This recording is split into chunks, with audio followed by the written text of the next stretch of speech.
Guys, all right. So we've got some news here, or at the very least, we have a NBA scout talking trash about Victor Wembanyama, our GOAT, Victor Wembanyama.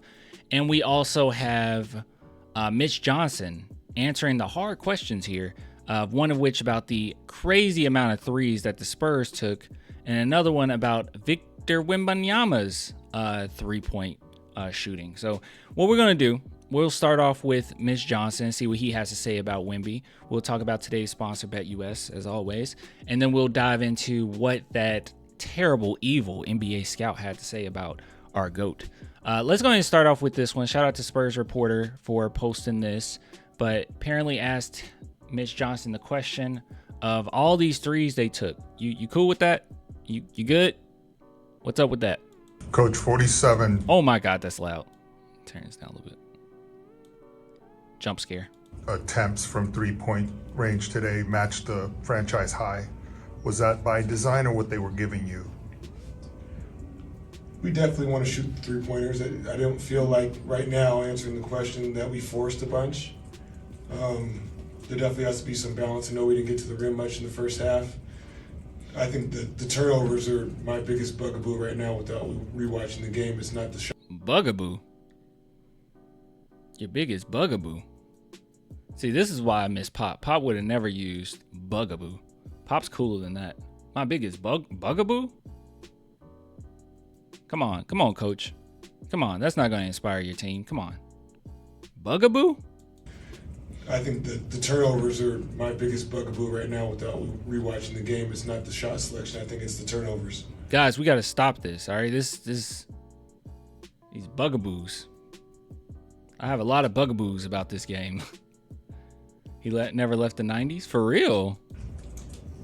Yeah. All right. So overall, he didn't have that much. It sounded like he didn't have much issue with all the three-point shots. Honestly, me watching the game, I recognized that they were taking a lot of threes. I don't think it's great to take that many threes, but at the same time, it didn't seem like it was really terrible shot selection or anything. They were really taking what was given to them. And hey, I mean, Wemby had a good game, I guess. He was 6 for 9.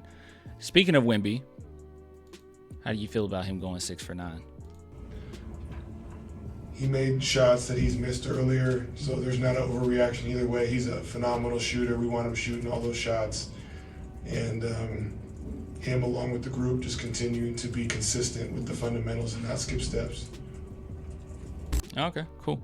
All right, so he doesn't have that much issue or problems with it seems like, but he's right, the turnovers are really what's bad, and that's kind of unfortunate because I feel like earlier, especially in the preseason, I thought that the Spurs looked better when it comes to turning the ball over.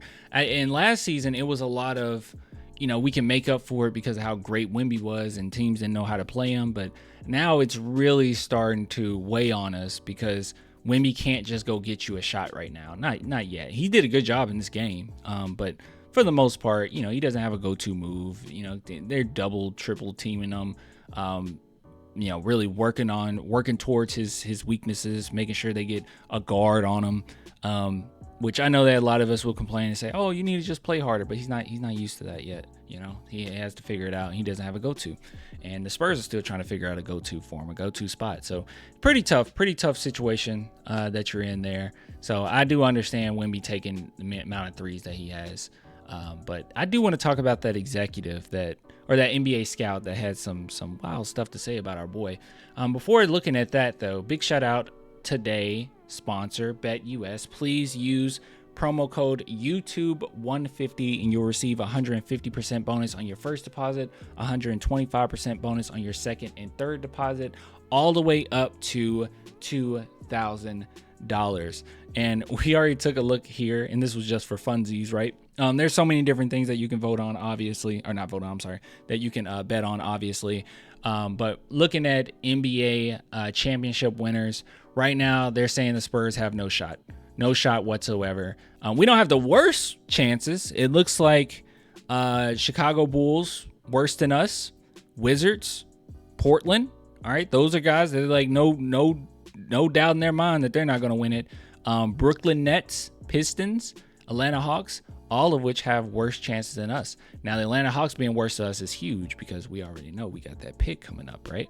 But the Spurs, if you wanted to bet on this, don't do it. Don't. Choose a smarter one. If I were you, I would go with maybe the Mavericks would be a decent one. That might be a decent one, right?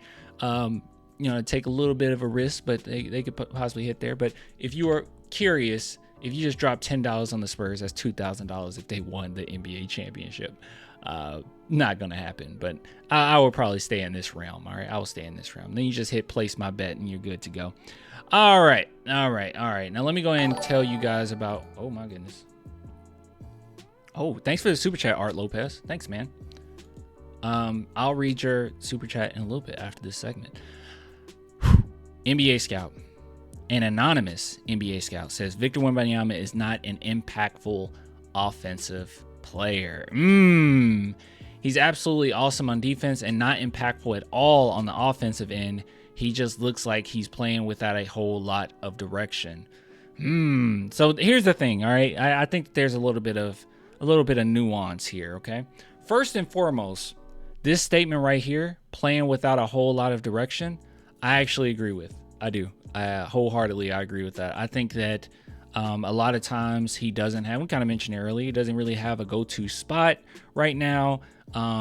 Still doing a little bit of experimentation. Most of these games have just been, I'm jacking up 3-point shots. If we want to mention a go-to move, the go-to is just shoot 3-pointers. Every now and then he pulls something out where it's like, okay, yeah, that's the Wemby we remember. But too often not, that's not the case. Now, to say that he's not impactful offensively at all, I think that's just incorrect. Demonstrably incorrect. That's not true. But by virtue, okay, so Victor Wembanyama gets double team, triple team in these games.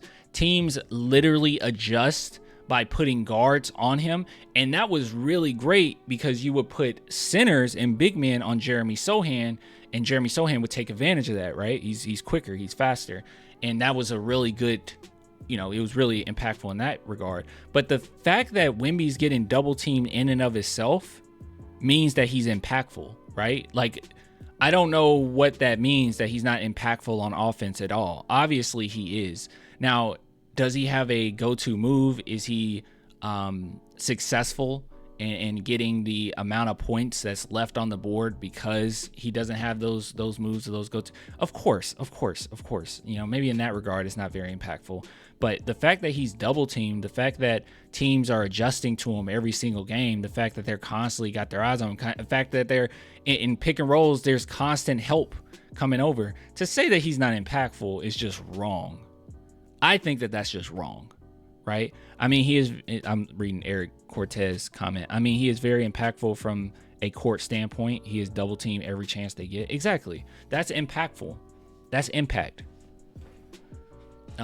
So I think there's just more nuance to it. And also, it's no one to really blame. I know that it's easy to point the finger to, yes, point the finger to our coaching staff. Yes, point the finger to Wemby. Not really anyone to point the finger to in this, it's only so much Wemby can do, it's not his. When the offseason started, we knew pretty early that going into this season, we'll have a slightly better Wemby, but how much work could he possibly do between the Olympics and where we landed, when the offseason started, or when the regular season started? There was no way. Dude, thank you again for what the heck? What's up with you guys? Thanks for the super chat, man. All right, I got to read both of these comments. We're going to end this segment. But yeah, so just wrong. I hate it. Terrible, but whatever. Shout out to BetUS for sponsoring this segment.